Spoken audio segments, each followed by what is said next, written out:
और एक क्यूरियोसिटी और अंत में मेरी सर, कि हम कभी से वेबिनार्स में सुन रहे थे मिस्टर ऐश इंडिया आएंगे, साल भर हो गया, मैं 2020 से ज्वाइन हूँ और इनडायरेक्टली अप्रैल 2019 से भी हूँ साथ में। तो ये सुनने में आया था कि मिस्टर ऐश जल्द ही हैदराबाद आएंगे, इंडिया आएंगे, तो अब हम होप कब कर सकते हैं?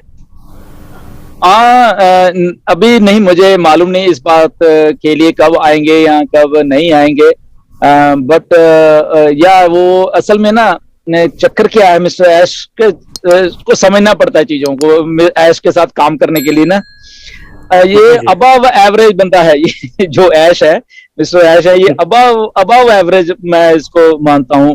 उसकी इंटेलिजेंसी, उनकी काम करने का स्टाइल, तरीका, मतलब कि आपके होश उड़ जाएंगे अगर आप उसके साथ जब काम करते हो। उसका वे ऑफ वर्किंग स्टाइल क्या है, बहुत सारी चीजें ऐसी हैं कि हम उसको इस तरीके से देखते हैं। बेसिकली डेली हम सबका देखने का नजरिया लगभग सेम ही होता है बहुत सारी चीजों का ना, और उनका टोटली डिफरेंट है बहुत सारी चीजों से। जहां पे हमें डर लगता है, फॉर एग्जांपल कुछ बहुत सारी चीजें होती है हमारी लाइफ में जहां पे हमें ऐसे लगता है कि यार नहीं यार, ये तो इसके बगैर तो हम इधर उधर जा ही नहीं सकते हैं, इसके बगैर नहीं। उनका उन चीजों को देखने में भी नजरिया बिल्कुल अलग है, और मैं इसलिए कह रहा हूं कि मैं उनके साथ काम किया है बहुत सारी चीजों के ऊपर मैंने उनके साथ, और मैं मतलब दंग रहता हूं कि उनकी जो थिंकिंग है उस लेवल की है कि जहां पे हमें लगता है कि नहीं यार, इसके अलावा तो हल हो ही नहीं सकता यार, ये तो इसके थ्रू होके जाना ही पड़ेगा ना। ये ऐसे हैं, मतलब कि मिस्टर ऐश की ये कहता है कोई बात नहीं, ये साइड में एक और दरवाजा बनाते हैं हम, और उस दरवाजे से हम जाएंगे। ये अपना दरवाजा उस लेवल पे जाके क्रिएट कर देते हैं उस चीज को जहां पे वो सोचा ही नहीं होता आदमी ने। तो ऐसे ही ये ऑन पैसिव बना रहे हैं। तो अब इंडिया आने का मैं भी एक दो बार बोला है कि इंडिया चलेंगे। वो बड़ा अजीब सा वैसे उनका होता है आंसर, एंड बस, बट हाँ मुझे ऐसा लग रहा है कि शायद दुबई आएंगे वो, इतना मुझे मालूम है, मेरे से बात हुई है उनकी बोस्टन में भी। तो आई थिंक दुबई के बाद तो इंडिया पास में ही है, तो उनको वहां भी खींच लाएंगे जब टाइम आएगा। ओके, तो हाँ बिल्कुल। और वो तो मतलब कि बात एक दिन चल रही थी, मैंने कहा अब अगर आप इंडिया में आ गए ना तो मुझे नहीं लग रहा है कि आप एयरपोर्ट से बाहर कैसे आओगे, मुझे ये नहीं लगा, मुझे लग रहा है 5-7 लोग तो आपको वहीं आगे ही मिलेंगे।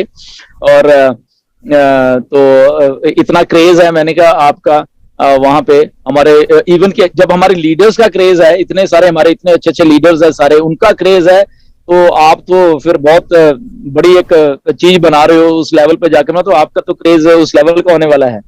तो उनका वही बोला था कि नहीं, इसलिए मैं यहीं बैठ के पहले बनाना चाहता हूँ, हर एक एक चीज को कंसंट्रेट करना चाहता हूँ बेसिकली। उनका मेन जो फोकस है ना वो ऑन पैसिव है, वो उससे डिस्ट्रैक्ट नहीं होना चाहते किसी भी। ये नहीं कि मैं ट्रैवल करके जा सकते हैं, ट्रैवल करके 2 मिनट में इंडिया और स्टाफ से मिल सकते, वहां पे बैठ के वो उनके सामने चीज बना सकते, नहीं उनको वो नहीं है उनका, क्योंकि स्टाफ है वो मीटिंग कर लेंगे, बट यहाँ पे भी वो कुछ कर रहे हैं, या मैन्युफैक्चरिंग है, डाटा सेंटर, इतना कुछ संभाल रहे हैं।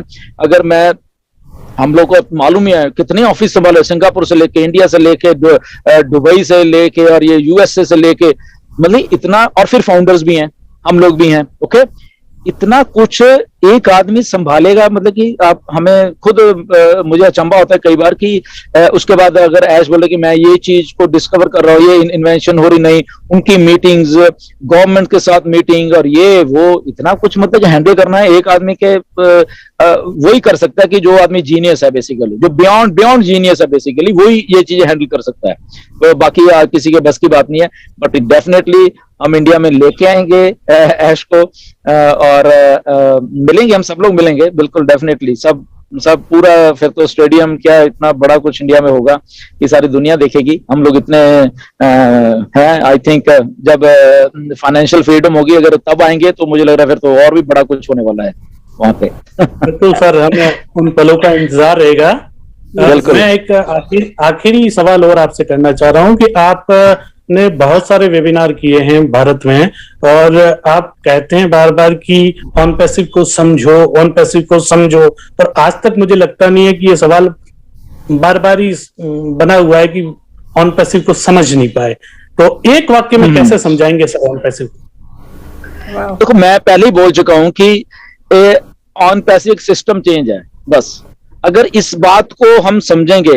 एंड सेकंड थिंग, बहुत बार पहले भी मैंने बोला है, बहुत बार बोला है कि हमारे दिमाग में जो भी कुछ है, चाहे वो एफिलिएट मार्केटिंग से रिलेटेड है, एमएलएम से रिलेटेड है, या हमारी थिंकिंग से रिलेटेड है, ओके, प्लीज इसको बाहर फेंक दीजिए।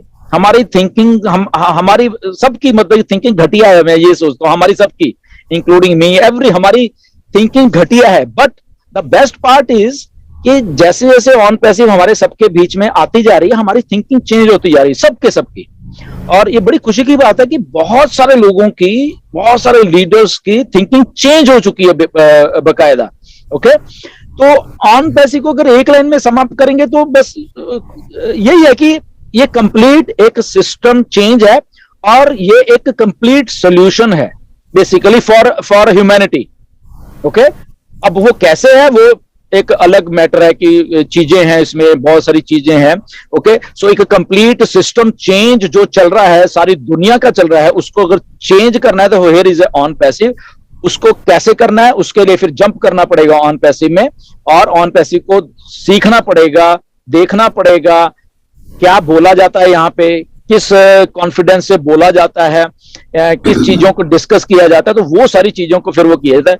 बट इसके लिए एक सेंटेंस तो मुश्किल है, बट हाँ, yes, this is a complete system change. मुझसे पूछते हैं बहुत सारे लोग कि अच्छा ऑन पैसिव क्या, मैं it's a complete system change, तो वो घूम जाते हैं सिस्टम चेंज, क्योंकि दिमाग तो हमारे सबके उसी लेवल के हैं ना कि वो बियॉन्ड सिस्टम के जाके देखते ही नहीं है बेसिकली हम लोग, ओके।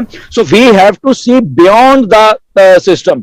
जैसे मैं आपको बताऊं कि अभी नासा ने पिछले हफ्ते जो टेलीस्कोप थी, कौन सी, हबल, वो टेलीस्कोप के थ्रू बहुत सारी पिक्चर्स रिलीज की हैं, आपने देखी होंगी मुझे लग रहा है सब लोगों ने। नाउ तो सिस्टम तो टेलीस्कोप एक पहले भी है, जो कि पहले स्टार्स को, उसको जज के क्या नाम है उसका नाम भी शायद हबल कौन सी है, ओके। अब इसमें क्या फर्क है? इसमें फर्क इतना ही है कि ये जो टेलीस्कोप है, ये बियॉन्ड उसके देख रही है, जो चीजें दिख नहीं रही थी उसके बियॉन्ड देख रही है, क्योंकि एटमॉस्फेयर में जो जैसे हम जाते रहे हैं, बहुत कुछ धुंधला भी है, बहुत कुछ हुआ है, तो पहली वाली जो टेलीस्कोप थी वो वहीं तक देखती थी। अब हमें उसके बियॉन्ड, उसकी जो इंफ्रारेड लेयर्स हैं या जो भी उसके मेजरमेंट का तरीका, वो उसके बियॉन्ड जाके देख, अब जब उसको बियॉन्ड जाके देख रही हैं तो हमें मालूम, वो हमें दिखा रही है कि स्टार्स कैसे बन रहे हैं। हमने डाइंग स्टार, जो तारा मर रहा है, वो भी दिखाया हमने उसमें, ओके, कि ऐसे मरता है, ऐसे कैसे, और जो स्टार बन रहा है अभी, वो भी हमने देखा है। तो जिन लोगों ने आई थिंक वो चीज नहीं देखी है, ये टेलीस्कोप प्लीज, नासा का है, या आपके वीडियोस भी काफी आगे हैं, प्लीज देखिए, ओके। उसको देखने के बाद आप ऑन पैसिव देखिए, फिर on passive beyond that system जा रही है, ओके, आपको समझ आ जाएगा, okay. If NASA has gone beyond galaxies beyond, तो on passive is going beyond although these systems, okay. तो आपको ऑन पैसिव समझने लग जाएगी कि ऑन पैसिव कहां पे काम कर रही है, जहां पे आई थिंक कुछ लोगों को तो मालूम ही नहीं चलेगा कभी। जी सर, मैं सपोर्ट सिस्टम के बारे में कहना चाहूंगा कि जो पहला प्रश्न था मैडम का, कुछ पेंडिंग फाउंडर्स का पेमेंट के बाद भी रिजॉल्व नहीं हो रही है प्रॉब्लम, लेकिन मेरे साथ भी ऐसा ही था। मेरा एक पेंडिंग फाउंडर थे जिन्होंने 16 जुलाई को पेमेंट किया था, लेकिन उनकी आईडी ग्रीन नहीं हुई थी। तो कल मुझे बताया उन्होंने, कल मैंने रात को 10 बजे सपोर्ट को मेल किया, और थोड़ी देर बाद ही मेरे पास रिप्लाई आता है कि हम उसको चेक कर रहे हैं। बाद में फिर आता है कि आप ट्रांजेक्शन आईडी भेजिए, लेकिन वो ट्रांजेक्शन आईडी मुझे अवेलेबल नहीं थी। लेकिन आज शाम को 6 बजे वापस मेल आ जाता है कि आपका पेमेंट हमको प्राप्त हो गया है और आप इश्यू। सर, आज आप प्रश्नों का उत्तर दिया, आपका बहुत बहुत धन्यवाद सर। Thank you. बहुत बहुत धन्यवाद त्रिभुवन भाई साहब, बहुत अच्छे सवाल थे आपके, वी अप्रिशिएट यू। और रही बात कि आपको बहुत समय तक राह देखनी पड़ी, तो एक बात बताऊं, ये ऑन पैसिव है, जो स्क्रीन पे दिखता है, जो सीक्वेंस में नाम होते हैं, उन्हीं को मैं पहले उनको लेती हूँ पैनलिस्ट के तौर पे। मुझे मैम आदत है, वैसे जल्दी आइएगा। मुझे आदत है, मेरा नाम अल्फाबेट में P पर आता है और हमेशा मैं पीछे ही रहता हूँ। नहीं, ये अल्फाबेटिकली नहीं है, जो हैंड रेज करते हैं उनका नाम आता है। यहाँ अल्फाबेट पे नहीं है, पर शुरू से आदत बनी हुई है कि टी पर नाम है तो लास्ट में। ओके ओके ओके, वाह, वेल सेड। Thank you. धन्यवाद बहुत।